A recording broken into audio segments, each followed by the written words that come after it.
All right. Here we go.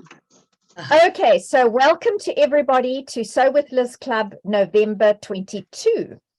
And I am going to share my PowerPoint screen, seeing as I spent some time working on that. And let's just make sure, there we are. All right, so let's see what we are going to have today. I thought we'd have a little bit of Nana's brag to start with. And obviously, the gentleman between the two little girls on the left is not my child. He is married to my daughter, and he is my very special son-in-law. And that is my two grandchildren that live not too far from us. And the one who is now very artistic, and she's on the left.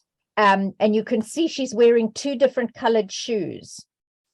She's already making a statement, fashion statements. And she's very much the love of my life. And then the other little one is a gymnast. And then in the middle, that's my little grandson in London. And he's all kitted out, ready for a rugby tournament that we went to watch while we were there. And of course, I just love this little photograph on the right. That's the latest photograph I have of little Cecily. And she is growing like a weed. And she's what? She must be almost 3 months old now. Okay, moving along. I wanted to show you the finished pomegranate party. A couple of ladies joined in with that last week. And we had our sort of intro session. I'm not going to ask you how far you've got with your embroidery, because I know we all lead very busy lives, but both the video, the pre-recorded video, and the video of our little intro session are available. So if anybody else wants to join the party, you can just go to my website and sign up, and I will send you all that information. And I'm very happy to have a little Zoom intro with you if you feel you need that. And we're obviously going to have another Zoom later on when we're ready for show and tell. So there we go.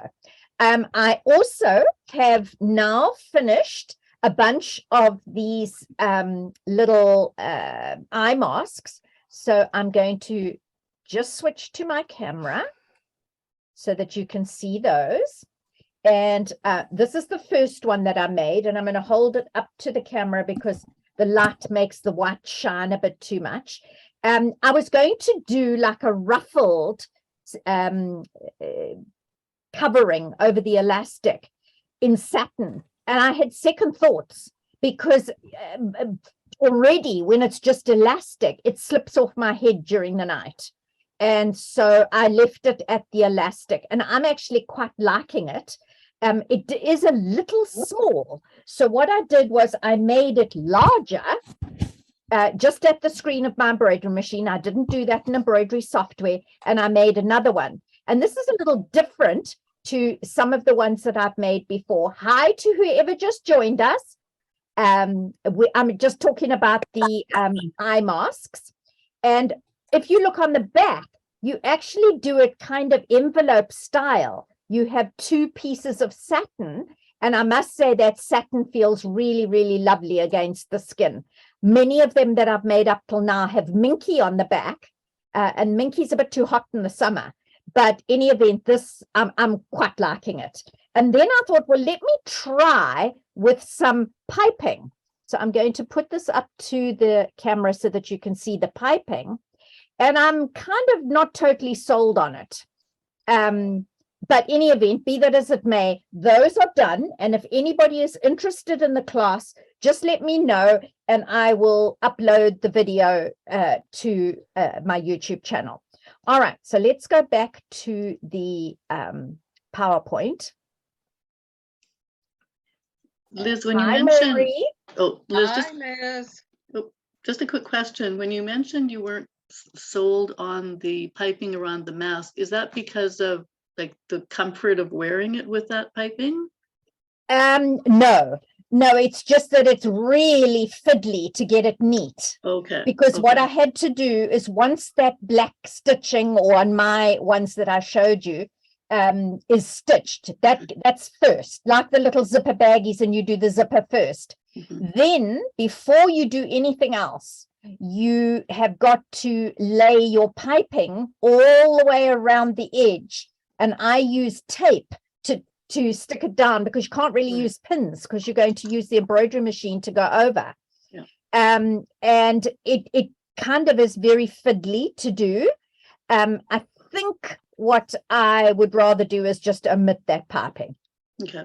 Or I'll maybe see if I can find some other way of doing it. Suggestions are welcome, of course. And then, of course, you put the two back pieces on after you have sorted out the elastic. And that stays obviously inside the boundary or the edging of the eye mask or the sleep mask. Okay, any other questions? I like the design on the back, Liz, with the envelope style, because you could Yes. slip like little cool packs or something in for your eyes. Absolutely. I didn't think of that. Very good suggestion, Anne. And also, ones I've made in the past, you leave a gap open, and then you've got to fold that over and then slip stitch it closed. And sometimes that can also be a trick, getting that really neat. So yes, this is quite nice. And I will say that I did a top stitching all the way around the edge. That's not called for, but I felt it was better. And so I did do a top stitching all the way around the edge of the sleep mask, very close to the edge. Okay, right. I have been making baggies last week, and on the weekend, I definitely had some in the hoop baggie days. And I pulled out some of my designs from a long time ago. Thank you, Anne, for the suggestion about how to line it. I haven't found that yet, but Urban Threads did reply to me about something about, I haven't really read the email yet, but they did reply to me about that. But these little baggies, some of them are going to the Sewing for a Cause. This is a group of single moms. I'm not sure that they're all homeless, but they're certainly struggling with the cost of food going up. And I think a lot of people that are in that situation, sometimes they're the ones, they make sure their kids have gifts on Christmas Day and they don't have anything. So a friend and I are making little baggies, and I'm going to get my camera and I'm going to show you. So I hope I don't make you seasick. I'm just going to move my camera so that you can, oh, and I need to switch to the camera. Sorry, one second. All right, so I'm going to show you this suitcase on the floor. It's got loads of stuff that I went shopping for at the dollar store today. So I've got hand creams and those little packs of tissues. And I'm going to go, I'm moving the camera now, so don't look if you don't want to get sick. And I am going to get lip balms. I've got them on order with on my Avon account. And then I'm seeing this friend that I'm doing it with on Friday. And so I'm going to take all these baggies and stuff in that little suitcase to her so that we can start packing them. And I have a friend who's coming to dinner on Saturday, and she's going to see what she can do for me with toothpastes. She works for a dentist. And so if she's got toothpastes that are near sell-by date, they're not allowed to give them out if they expired. So then what she will do is bring me what she can. So anyway, that was the Sewing for a Cause. Let me just explain about the designs. I did put this on my Facebook group. Hello to whoever's popped in. We are recording this, and you can catch up on anything you may have missed before you joined in. The one with the little fringe flowers, I've always loved the fringe flowers that are designs that actually come with my Janome 15,000. And this was a little baggie that actually had a fringe flower on it. And thank you to Karen for telling me about this company. It's called Beyond the Frame. And the website is beyondtheframeembroidery.com. And I didn't think this was a free design, but I clicked on it and downloaded it, and I didn't have to pay for it. At least I didn't think I had to pay for it. In any event, the first one I made was a little bit small, and the instructions told me to use interfacing and iron it on the fabric. Well, I didn't like it because it was really stiff. So on the next one I made, which is the one you're looking at there, I enlarged it in the hoop of my embroidery machine. I didn't go to software. I just used that resizing on the embroidery edit screen and made it as big as it could go in my hoop. And I did not use interfacing, and it actually came out really quite nice. So that's packed in this little suitcase as well to go. The black one didn't have a lining, but I'm going to fiddle around. That's also an urban, well, it's not the same. It's an Urban Threads design. And it's a purchasable design. I think I paid about $8 or $9 for it, US.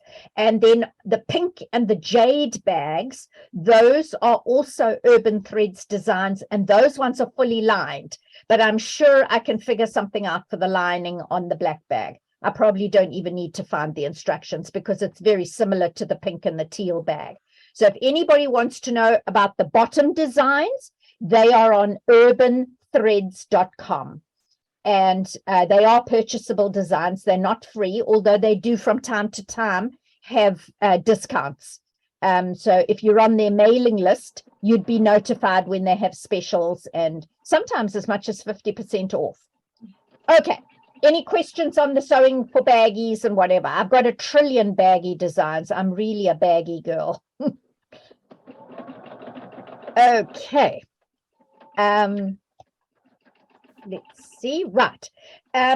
Gift sewing for the holidays. That's kind of what I wanted to talk about tonight, because that's what's going on in my head right now, because I have not started any Christmas shopping. I haven't even finished the birthdays.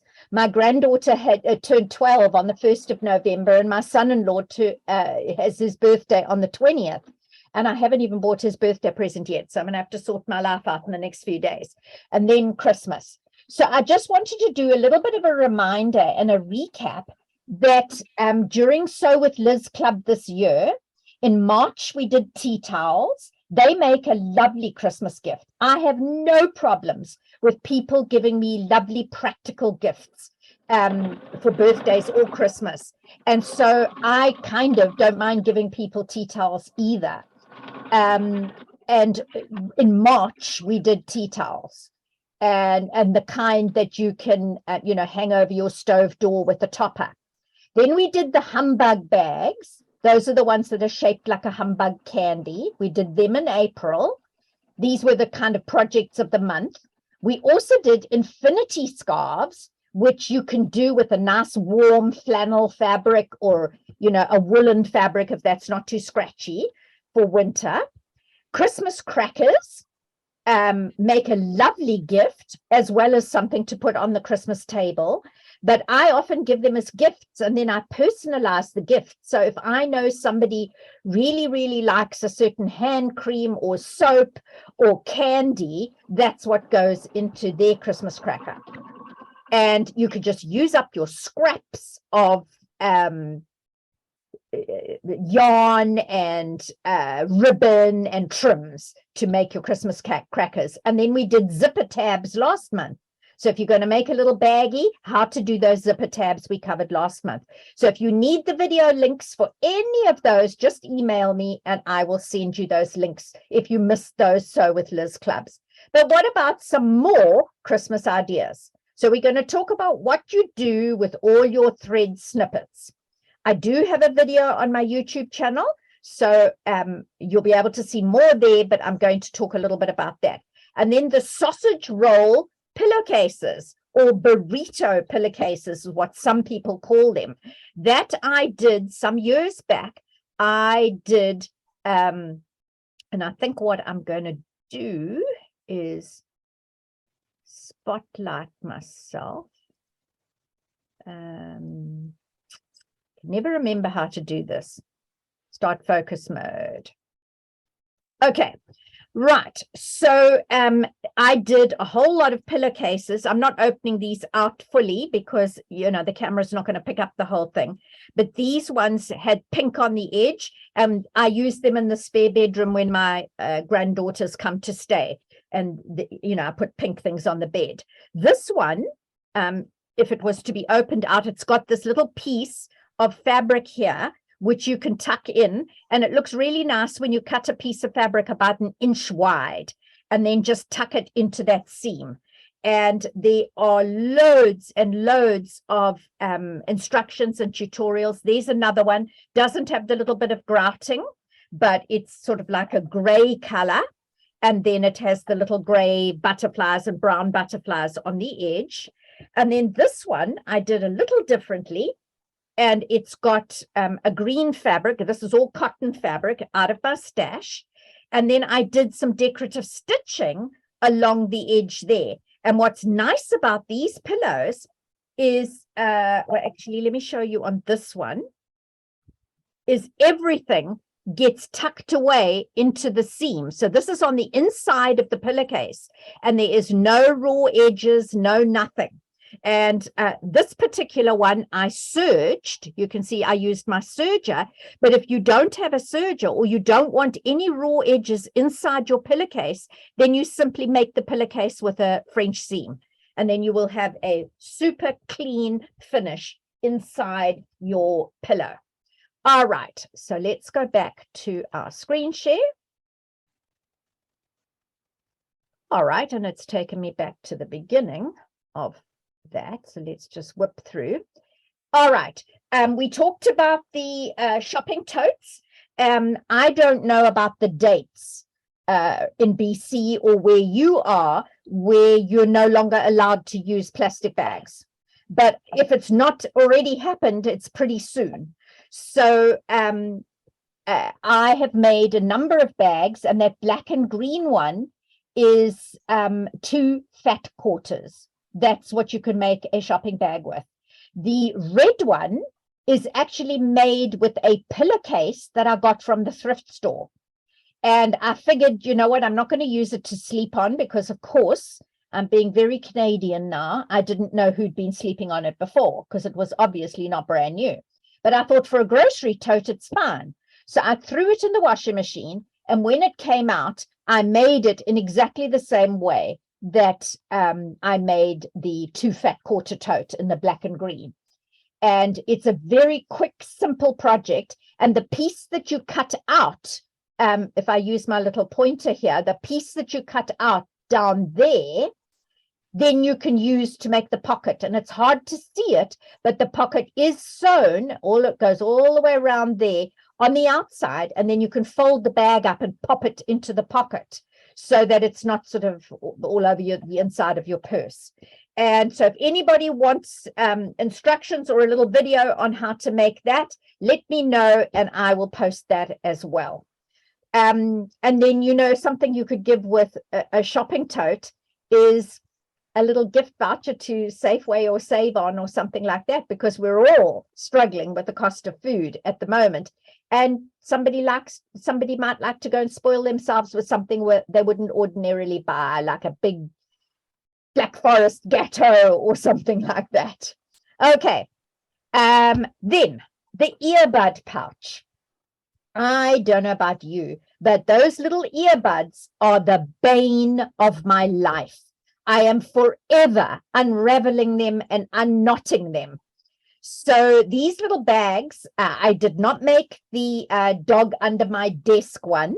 That is, if you go to Pinterest, you will find that on Pinterest. If you search for earbud pouch, you will find it, and her tutorial is actually really good. And I believe her tutorial is for sewing it at your sewing machine. So if you don't have an embroidery machine, that's okay. And then if you look on the left, the pink one and the little blue one with the green, lime green zipper, I made those 2, and those are done in my embroidery hoop. So they're all in the hoop. And if you want the design for that, just email me and I will send that design to you. I just digitized it quickly I do believe the pink one, I doubled the fabric. So when you do the 2 pieces for the top of it, you actually cut 4 circles. And so the back of it is 2 circles of fabric, which is wrong sides together. And then the 2 top pieces, you just fold those circles in half, and they then become double. So that's a little more substantial. The one on the left, the blue one with the green zipper, that one was just a single layer of fabric. So it's a little more floppy, but it just depends what you want to use them for. And I had one of those in my bag when I was in South Africa, and I had my medication in it. If, we were going out for the day, I'd just pop the few pills in that I maybe needed. All right. So as I say, let me know if you want the design, the embroidery design, but the dog under my desk explains exactly how to make it with your sewing machine. And I think those are great, not only just for earbuds, but for medication. They could be a change purse too. And you could put your loose money in there. All right. Another thing that, because I really struggle with keeping my cords good, the one on my iPad, I spent quite a lot of money on it. It's extra long, but it's already pulling out of where it goes into my iPad. So I don't know what the answer is with these jolly cords. They never seem to last very long. Perhaps I'm very hard on them and I need to make some fabric cord holders. Any event, there are lots and lots of these on Pinterest as well. They'll show you exactly how to make them. And quite honestly, I don't even think you really need a pattern. You could just look at the picture and figure out how to make a little rectangle and then either use some Velcro or a button and a buttonhole. And hey, presto, you've got a cord organizer. Or the little humbug bags we did earlier this year, you could make a little tiny one or a smaller one, and you could put your cords in those.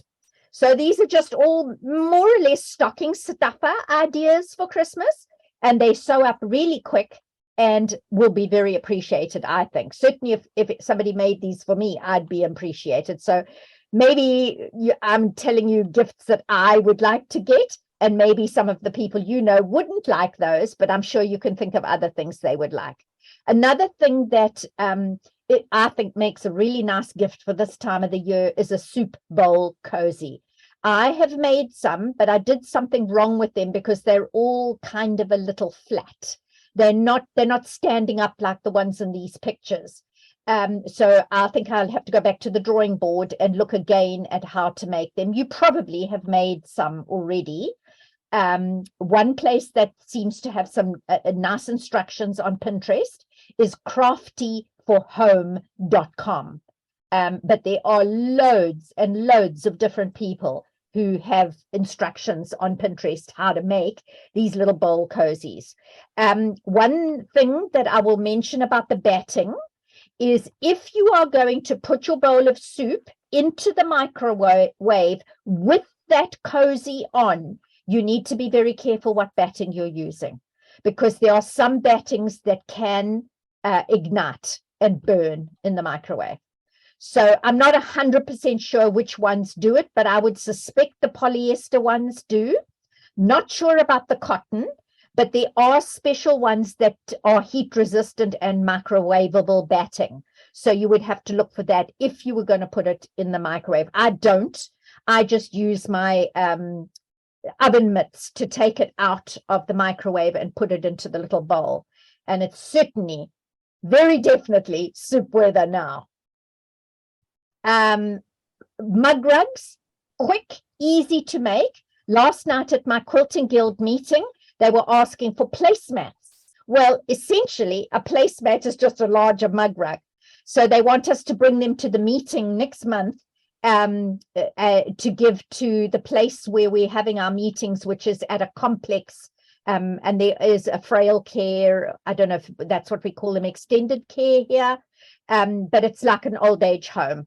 And so they want to give those, they want us to make them and give them to the home for their Christmas meal. So I gathered together some ideas and I will be making a couple of placemats for next month. Placemats, mug rugs, they're always appreciated. So again, Pinterest has got probably dozens and dozens, if not hundreds of ideas, and Crafty for Home was another one that struck me. Some of them are embroidery, some of them are sewing machine projects, and there are some that are, of course, applique as well. Okay, then my last idea, I think it's my last idea, are key fobs. I don't know about you, but I am always rooting around in my handbag or my purse looking for my keys. And so I've now started having these little fobs on the end of my keychain so that it's much easier to find those keys in the bottomless pit of my purse. And then I was thinking of people who have a dog. I don't have a dog, but all that is really is an extended key fob. Obviously, you would want to make it with a nice durable fabric for the dogs. You don't want the fabric to tear and the dog to run away.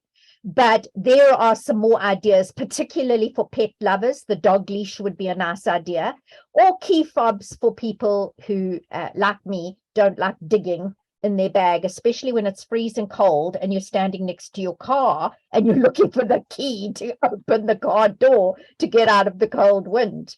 Okay, now we have got a treat. Those were all my ideas, and I'm sure you could think of another 50 ideas for holiday sewing, Christmas sewing.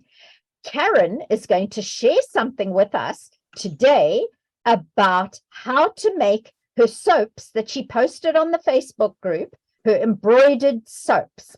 So I'm going to hand over to Karen, and I'm going to share something she sent me so that she can explain to you how she made them. All righty. All right. I'm Okay. just going to stop sharing my screen and then share my other screen. So while you're loading that up, Liz, Yep. I'll just sort of start talking about Sure. things that have worked. Over the years, I've made hundreds and hundreds and hundreds of soaps, embroidered soaps, for year-round, not gifts, not just Christmas. So think of children's designs or spring flowers or you name it. The soaps themselves are usable, they're functional. People sometimes don't understand that. So you have to actually tell people when you give them an embroidered soap, use it just like soap. The design stays intact right to the last sliver of soap. Some of the key things that I've learned, trial and error over the years, because I always try to make the embroidery design so that it lasts a long time. Like it can last, I don't know, 10 new bars of soap, the same design, if people know how to reattach it. The hooping that I use, the bottom layer of the hooping in your embroidery hoop is like any kind of wash away. It can be that film stuff that's like a saran wrap, or it can be that web wash away. There might be a better name, Liz, that you know of it, but either of those, they work equally well. Wash away stabilizer, Yeah. film or non-woven. Yeah. They all work equally well. The next layer that I put in the hoop is either a very fine netting or a very fine tulle.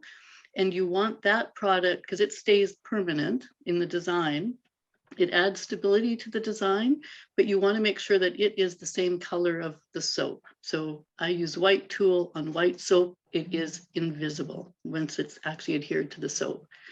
So if you buy green soap, you want to buy green tulle or green netting. And that's all that I put in the hoop. That's it. Loading it into the machine. I used really big hoops and I load my hoop full of designs. You just have to leave spacing, and I'll show you in one of the pictures. You just have to leave spacing so you can trim around each design individually, but just load up the hoops if you plan to make a bunch.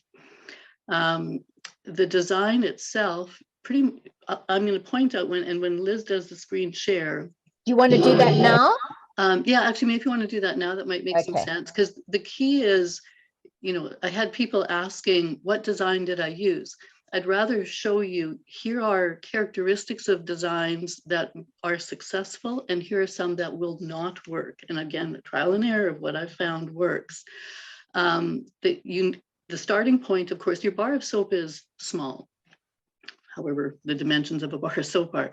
So you have to make sure your design fits on the surface of that bar of soap. So they're quite small designs. You can't, once you've done a few, You can have the edge of your design go down the sides of your soap with great success, but don't start with that. Get a feel for how you do the process and then go ahead and do that. In the design that's on the screen, you'll see like the Santa Claus, for example, or the Rudolph the reindeer. Both of them have black outline or any color outline, but it's an outline thread.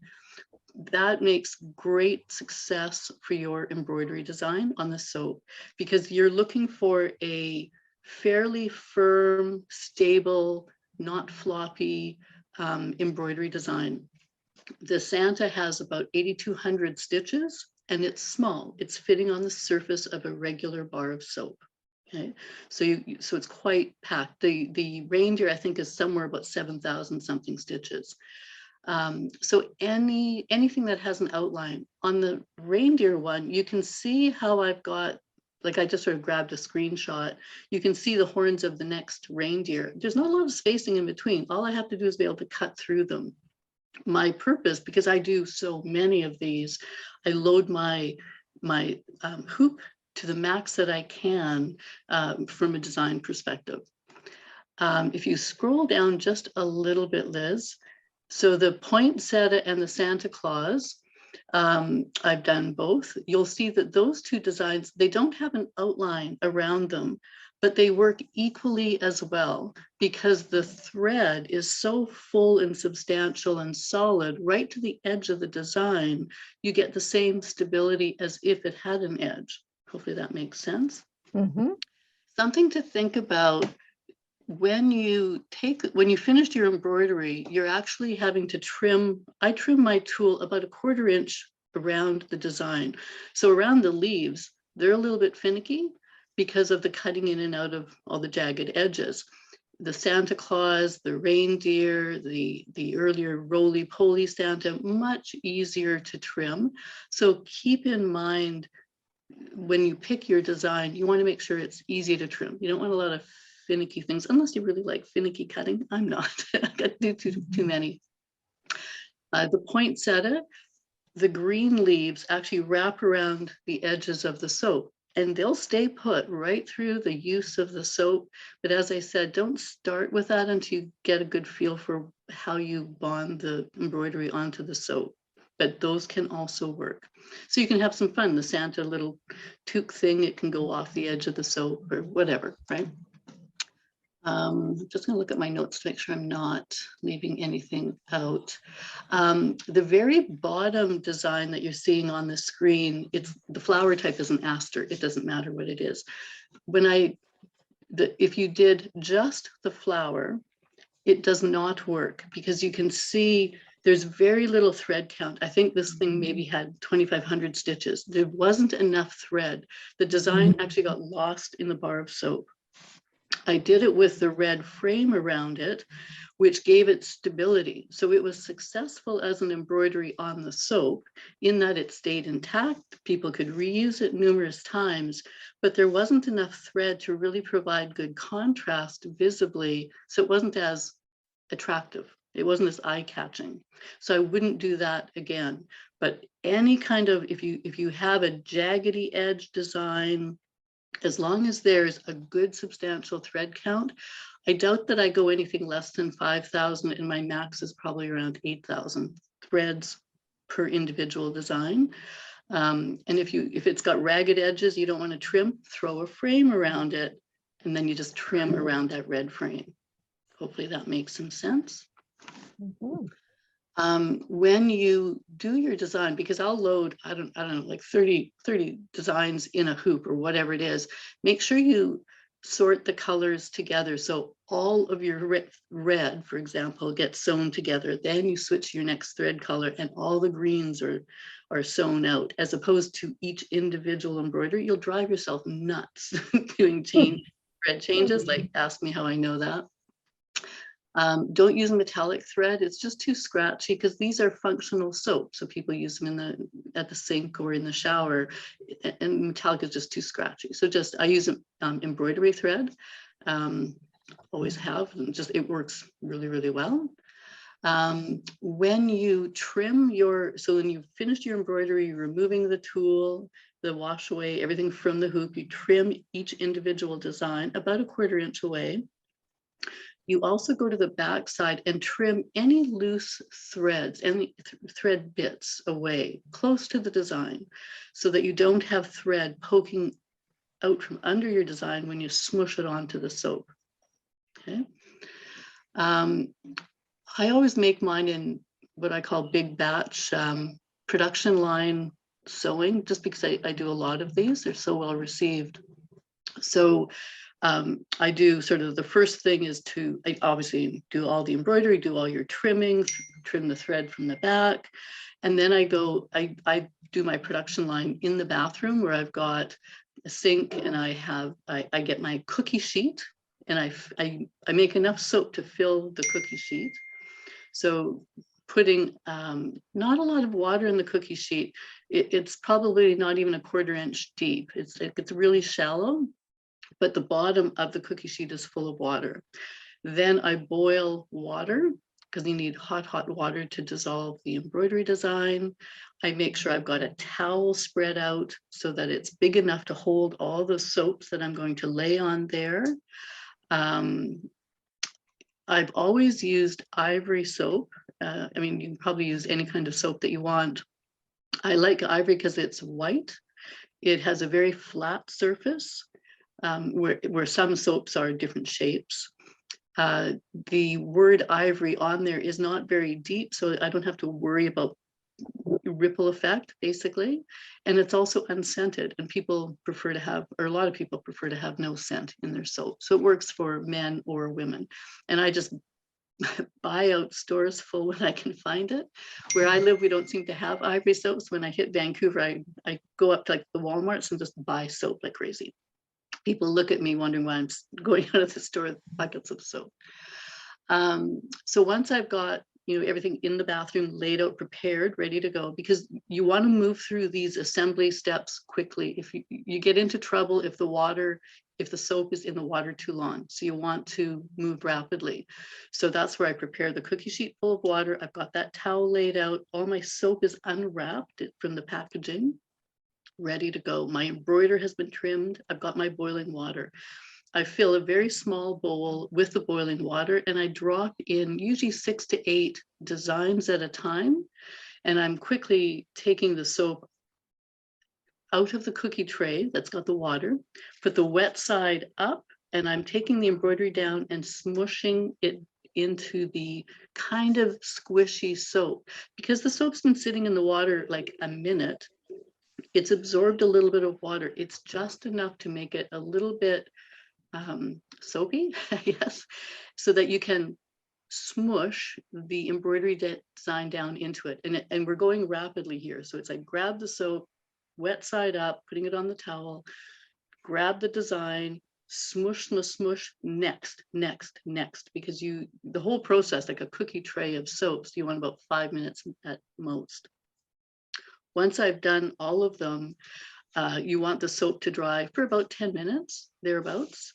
And then I go back in and I re-smush. I make sure they're flat, that there's no air pockets, particularly if I've got a design curling around the edges, like the poinsettia that I've done. I go back and make sure that they're staying down. It's not a problem. They rarely lift, but I find that extra step of smushing it helps the embroidery stay on the soap right through the tiny little sliver at the end of the use of the soap. What else is there? Once I've done that second smushing, I take the soap and put it on a fresh towel, because the towel inevitably gets a little bit of wet. And if I leave it there, it gets the bar of soap actually gets stuck to the towel, so then it picks up the fuzzy bits from the towel. But by putting it on, then it doesn't look as nice. So by putting it on a fresh, dry towel, it just avoids that and just keeps it looking like a nice clean bar of soap. When I've got them laid out on that clean towel, because I do so many, like I've got my spare bedroom is full of soap at the moment. It probably sits there a week before I get around to doing the next step, which is organza or fabric circle and putting it in there with a little bow. But the soap has to dry thoroughly, and I'm going to say it probably a couple of days, but really dry. You want all the moisture out of the soap, just air drying before you wrap it up, because the minute you wrap it, it doesn't have that air flow quite as thorough to allow it to dry. And then you're good to go. I think that's it. I can't think of anything else. Do people have questions? Was that clear? Hopefully that was helpful. I have a question, Karen. Yeah. Do you, after you smush it for the second time and you put it on the clean towel to dry, do you leave it on that towel for a couple of days to dry? Yeah, mine stay on, as I say, about a week, and then I get around, About a like week? when I'm watching TV, then I just can do the organza, tie it in a bow. My husband helps, doesn't like it, but he does.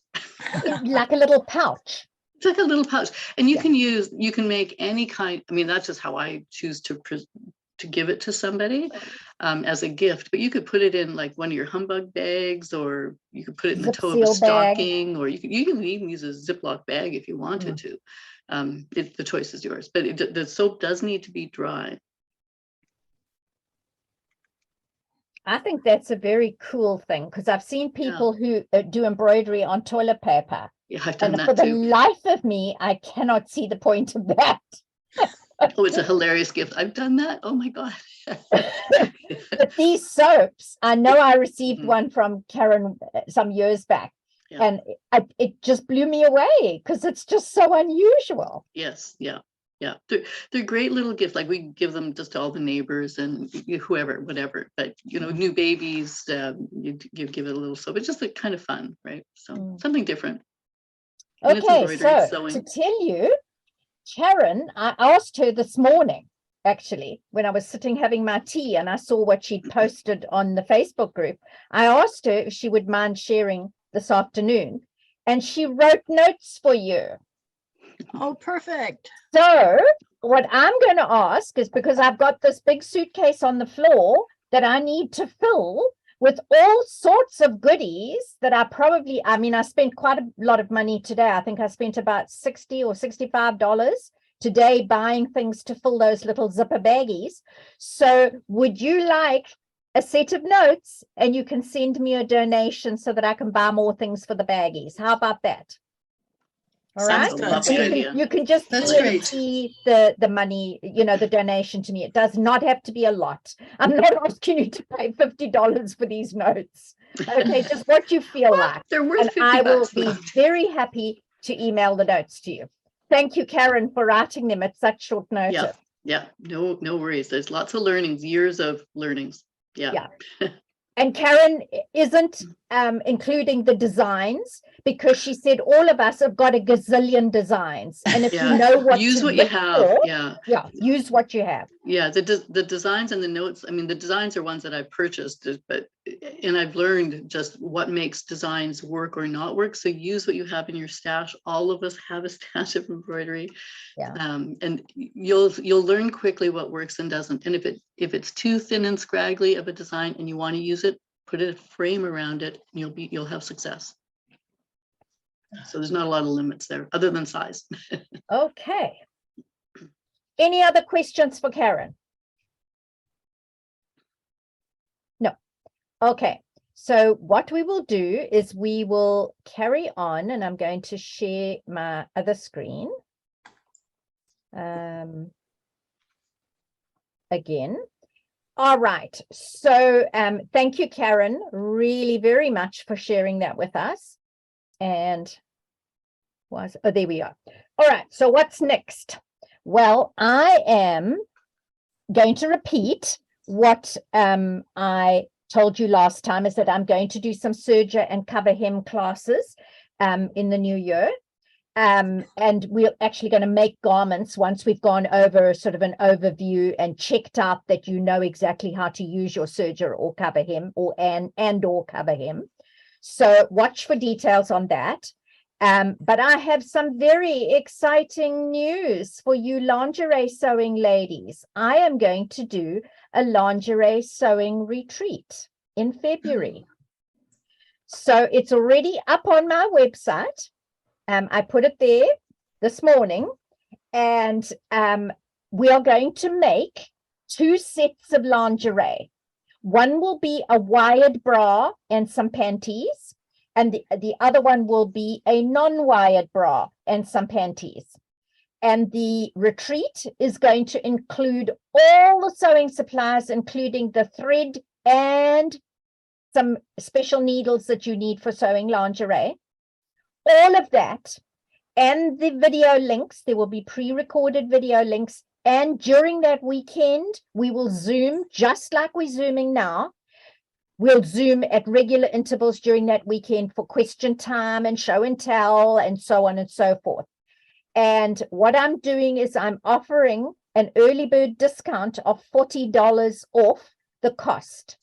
And the cost is $299. As I say, there are 4 separate patterns that you will get, and all the supplies and my teaching and the videos that you can keep and watch 100 times if you want. So that is what I'm launching today. I have not put it on my social media yet, so you can hotfoot over to my website and I will put it on my social media tomorrow.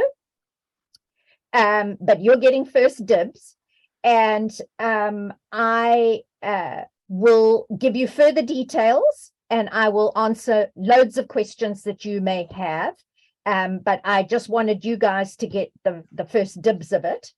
And I think that is what I wanted to say. Have you got any questions that you want to ask me about it?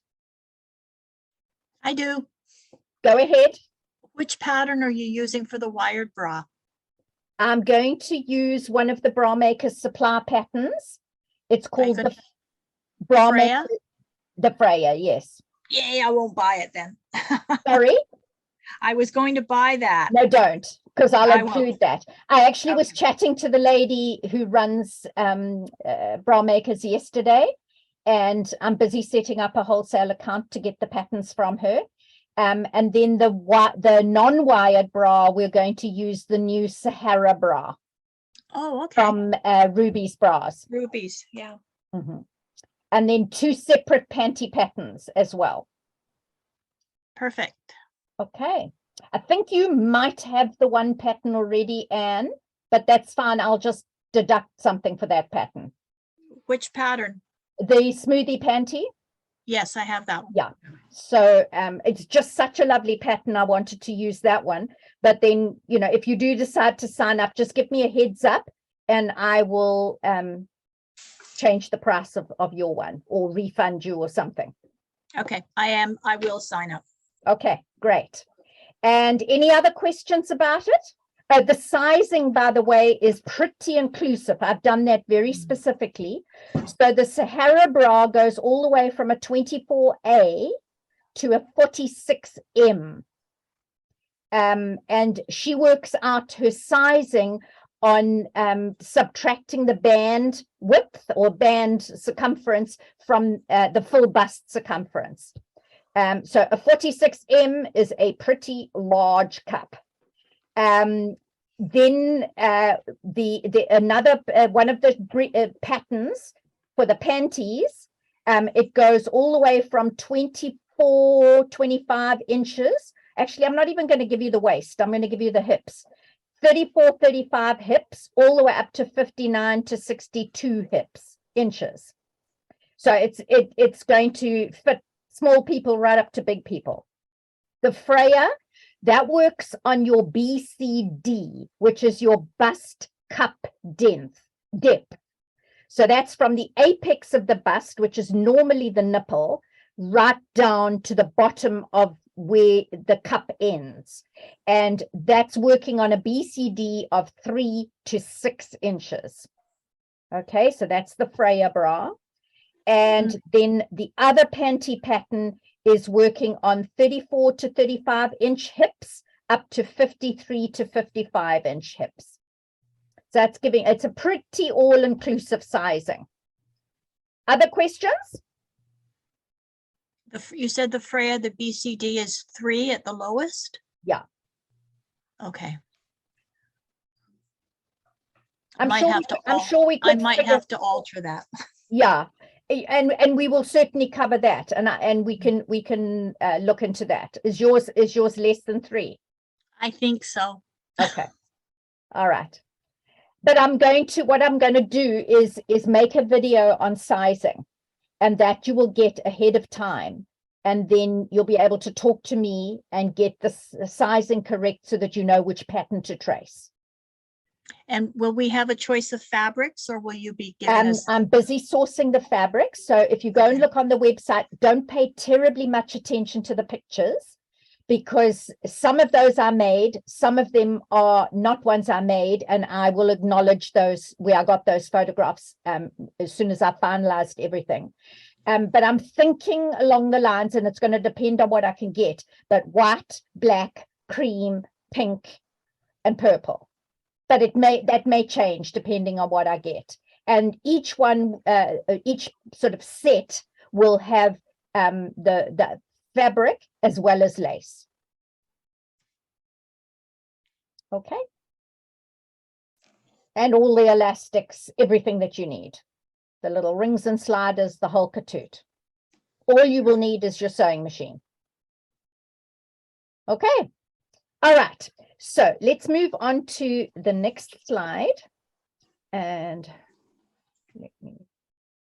again, we've asked about questions. You know, ladies, you can ask questions anytime you want. And then we are going to do our monthly draw. So I'm going to get my big glass jar and dig around in that big glass jar. And Anne Harrison. Oh, Liz, I've won several. Can you put that back in and pick Are again? you sure? Well, okay. Well, what are you sending me? Well, I've got all sorts of things on offer. All right, we've got a pair of scissors, rainbow scissors, rotary Okay. cutting blade, Oracle thread pack, or black or white bra thingies. What was the thread pack? It's Oracle thread, a sample pack with a whole lot of different Oracle threads from, you know, they're all cotton, but some of them are quite thick. Some of them are regular quilting cotton. Okay, well, you know what? I'd be greedy. Put my name back and pick somebody else's. Oh my word, you are Well- sweet. Well, I've won 3, I think. I don't think I need any more right now. Oh my, it's somebody who's also won a lot, and that's Kay. Is she with us tonight? I think she I don't won think last so. month. But you know what? It's the ones who are posting pictures. So thank you very much, ladies, for posting pictures to Facebook. I certainly love seeing the things you do. And then when Karen posted about her soaps, I knew right away that I wanted to have her tell you about the soaps. All right. So what I'll do is I'll talk to Kay, because last time she said, "Oh no, not again." So if she says the same, I'm going to keep these in the glass jar, and I'll let you know if she wants her name back in the jar as well. Okay. All right. So let's have a look. I think I may have a couple more slides. Oh, yes. Liz, I just have a thought. As the admin of your Facebook site, would it make sense for you to go back into, I don't know if it's the posting of my soap. There were so many people that had questions. And if you were to put something in there to say, you know, do a contribution, and then you get today's Okay. notes. No, absolutely. Yeah, because I think if you post it, everybody sees it or something, right? Yes. Yeah. Okay. Okay. Thanks. I will definitely do that. Okay. What's on offer today, which has got nothing to do with the monthly draw, is I've been doing a major clean out in my sewing room while I've been having the machine embroidering and doing those baggies, especially those one from Urban Threads, where it goes for a long time. I think one of the stitch outs is about 45 minutes. So I'm sitting nearby, but I'm busy tidying. And I found a whole lot of metal zippers. So those zippers, they're all metal zippers. Some of them are fairly heavy duty, and I'm not going to use them. So the only sort of sticky part is the shipping. They are free. I do not want them. Whoever wants them is welcome to take them. You're welcome to share them actually, if you want. And somebody says, well, give me half of them and somebody else wants the half. All I'm asking is that you let me know by email. And when I've figured out what it'll cost to send it, if you will then just pay me for the shipping. But you're very welcome to have these zippers. I think there are about 35 of them in total, and they vary in size. Some of them are quite long. They would certainly be good for a duffel bag or a jacket that needs a long zipper. So Or a if you're duvet interested, cover. let me know by email, and whoever wants gets first dibs. Okay. All right. One more slide, I do believe, and that is just a reminder about the lingerie sewing support group. That's going to be Saturday next week, 26th of November at 9 a.m. and 6 p.m. Pacific. So if you're in Toronto, obviously, unless you want to be having lingerie talks at 9 o'clock at night, your time, the 9 a.m. would be better for you, because the 9 a.m. would be your noon. All right. So just note that that is Pacific time. And we won't be recording that. The last one we had, somebody from Australia just stripped off her top and she was showing us her bra. And so that's one of the reasons why we will not be taping them, because of sort of, privacy reasons. Okay. And one more slide. I know it's really very early, but I wanted to wish you all a very, very Merry Christmas, because I've decided that I'm not going to do so with Liz Club in December, because I'm going to be up to my eyebrows with family and sewing gifts and preparing for the lingerie retreat. So I'm going to give a pause on Sew with Liz Club in December, and we will return again on Wednesday, the 18th of January for Sew with Liz Club. And I will put the Zoom links on the Facebook group, and I will do reminders. But I just wanted to take this opportunity of wishing you all an absolutely fabulous time. It's a very cold time of the year where we live here in Canada. So buckle up, stay warm, drink lots of hot chocolate, and do lots of sewing. I'm going to be doing that. All right. And Merry Christmas to you as well as everybody else. Thank Yes, you. happy holidays and happy new year. Thank you. The Yes. best wishes, And Merry everybody. Christmas to you all Yes, too. Merry Christmas, everybody. Okay, and obviously you can email me at any time when you've got questions. I'm not going away. It's my plans. You can email me because I'm going to be here sewing, and I'll be more than happy to answer questions. All right, ladies, thank you so much for joining us. And I will put the video link onto the Facebook group probably tomorrow. So if anybody wants to watch the video again, you're very welcome to do it. It will be there. Okay. And again, let me know if you want notes from Karen, or you want the metal zippers, or you want to sign up for the bra retreat, all of that, as we've discussed this evening. Thank you so much for coming. Thank you, Liz. It was wonderful. Yeah. All Thanks, righty. Liz. And thanks, Bye, Karen. Bye, everybody. Thank you, Karen. Yep, you're welcome. Have a great evening. Okay. Bye, everyone. Bye. Bye.